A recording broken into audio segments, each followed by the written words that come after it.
right at an hour. But if you don't have that stuff, you probably shouldn't be racing anyway. Well, exactly. Anybody that's at this level, if they can't handle this, then they can afford to pay somebody to do it. If they can't afford to pay it and they can't do it, they need to get a skateboard and get out of racing because they don't belong here. This is a simple thing. Guys wreck their cars all the time, they fix them. The guys that don't want to fix them, they understand the advantage. They truly understand the advantage.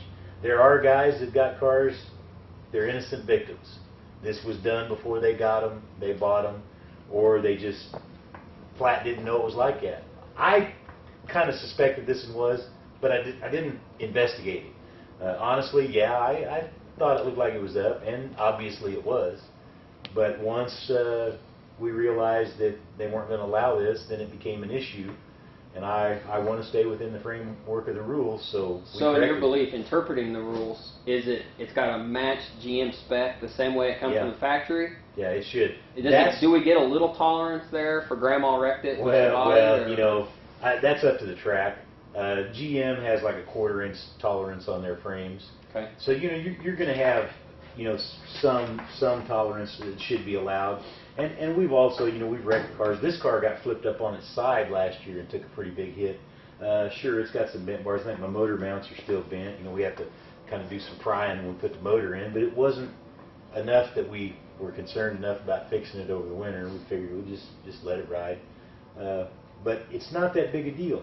It is a big deal if you've got it pulled up and you can get the car to roll over and be real fast, because you're going to kill the guys that are legal.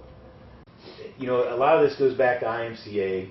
Keith Knack, you know, the guy was a genius when you stop and realize he thought this through way back when. I mean, it's been over 30 years, I'm sure.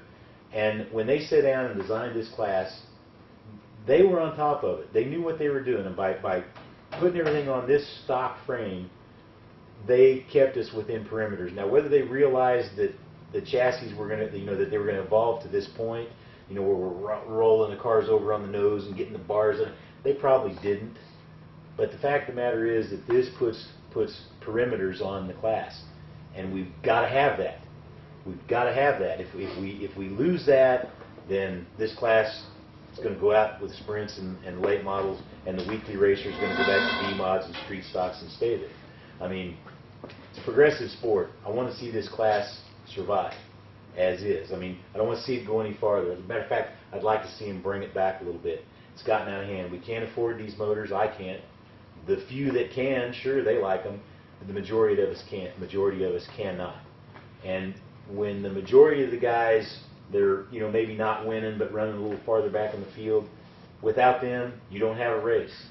You know, you can't go out and watch 2 or 3 guys race. People get tired of that. You know, when you lose your fans, we got nothing.